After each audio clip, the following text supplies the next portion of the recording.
ദൈവനാമം മഹത്വപ്പെടുമാറാകട്ടെ. കഴിഞ്ഞ നാളുകളിൽ കുവൈറ്റിലുള്ള ഫയൽ ബ്രദർസിനോട് ചേർത്ത് ദൈവത്തെ ആരാധിച്ചു പോകരുതെന്ന് കുടുംബമായി സഭയുടെ ദൈവങ്ങൾക്ക് കൊടുത്ത് കർത്താവിനെ ആരാധിക്കുന്നതിനും കർത്തഭാഷയിൽ പങ്കെടുക്കുന്നതിനും സാവാസം ലഭിച്ചതിനും ദൈവത്തെ സ്തുതിക്കുന്നു. ആരാധനയുള്ള ബന്ധത്തിൽ 2 കൊരിന്ത്യർ 9-15 വാക്യം. പറഞ്ഞു തീരാത്ത ദാനനിമിത്തം ദൈവത്തിന് സ്തോത്രം. ഈ ഭാഗം നമുക്ക് വളരെ പരിചയമുള്ള ഭാഗമാണ്. പ്രത്യേകിച്ച് പൗലോസ് ആ അദ്ദേഹത്തിൻ്റെ തുടക്കം മുതൽ ഇതുവരെ വായിക്കുമ്പോൾ സഭ കൂട്ടായ്മയെ കുറിച്ച് കൂട്ടായ്മ ചെയ്തതിനെ കുറിച്ച് എഴുതിയതാണ്. ആ കൂട്ടായ്മ ചെയ്യുന്ന കാര്യത്തെക്കുറിച്ച്. അപ്പോൾ സഭാ ദൈവമക്കള് മറ്റുള്ളവർക്ക് കൂട്ടായ്മ ചെയ്യുമ്പോൾ അതിൻ്റെ മഹാത്മ്യവും അതിനൊക്കെ കുറിച്ചാണ് എഴുതുന്നത്. അതിൽ തന്നെ കാണാം നമുക്ക് അതിൻ്റെ 6 മുതലുള്ള വാക്യങ്ങൾ. എന്നാൽ ലോപമായി വിധിക്കുന്നവൻ വിതയ്ക്കുന്നവൻ ലോപമായി കൊയ്യും, ധാരാളമായി വിതയ്ക്കുന്നവൻ ധാരാളമായി കൊയ്യും എന്ന് ഓർത്തുകൊള്ളുവിൻ. അവനവൻ ഹൃദയത്തിൽ നിശ്ചയിച്ച പോലെ കൊടുക്കട്ടെ. സങ്കടത്തോടെ അരുത്, നിർബന്ധത്താലും അരുത്. സന്തോഷത്തോടെ കൊടുക്കുന്നവനെ ദൈവം സ്നേഹിക്കുന്നു.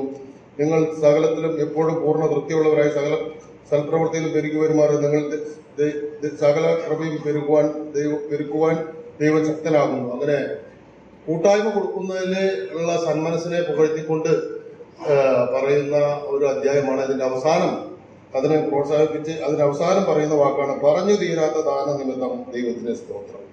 അപ്പൊ ദൈവത്തിന് ദൈവമക്കൾക്ക് കൊണ്ട് എങ്ങനെ കൂട്ടായ്മ കൊടുത്താലും എത്ര തന്നെ ചെയ്താലും സന്തോഷത്തോടെ ചെയ്താലും ദൈവം നമുക്ക് തന്ന ദാനം അത് പറഞ്ഞു തീരാത്തതാണ്. അതാണ് അവിടെ പറയുന്നത്. എന്ത് തന്നെ നമ്മൾ ചെയ്താലും ദൈവം നമ്മൾക്ക് ചെയ്ത ദാനം പറഞ്ഞു തീരാത്തതാണ്. ഇന്ന് നമ്മളിവിടെ കൂടി വന്നിരുന്നത് ആ പറഞ്ഞു തീരാത്ത ദാനം നമുക്ക് ലഭിച്ചത് കൊണ്ടാണ്.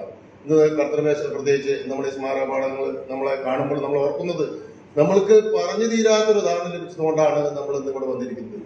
പ്രത്യേകിച്ച് എങ്കിലും എൻ്റെ ഇഷ്ടമല്ല നിന്റെ ഇഷ്ടം നിറവേറട്ടെ എന്ന് പറഞ്ഞുകൊണ്ട് കർത്താവ് ആ കാൽവരി ക്രൂശിലേക്ക് കയറി പോവുകയും അവിടെ ചെന്ന് പിതാവേ നീ എന്നെ കൈവിട്ടത് എന്ത് എന്ന് പറയുമ്പോഴൊക്കെയും അവിടെ എന്താണ് പിതാവ് പുത്രനെ കൈവിട്ടപ്പോൾ അത് നമ്മൾക്ക് വേണ്ടിയായിരുന്നു, നമ്മുടെ പാപങ്ങൾക്ക് വേണ്ടിയായി കൈവിട്ടത്.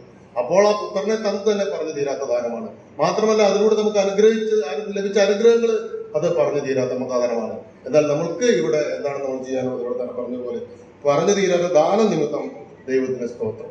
ഇത് നമ്മൾക്കും ചെയ്യുവാനായിട്ടുള്ളത് അത് തന്നെയാണ്. നമ്മൾക്ക് ലഭിച്ച പറഞ്ഞു തീരാത്ത ദാനത്തെക്കുറിച്ച് ദാനം നിമിത്തം നമുക്ക് മറ്റൊന്നും ചെയ്യുവാനില്ല. നമ്മൾ ഒരുക്കിക്കൊണ്ടിരുന്ന ഹൃദയത്തിൽ നിന്ന് ഒരുക്കിക്കൊണ്ടുവന്ന സ്തോത്രയാഗങ്ങൾ ദൈവസന്നിധിയിൽ അർപ്പിക്കാം. അന്ന് നാമം എന്നേക്കും വാഴ്ത്തപ്പെടുമാറാകട്ടെ.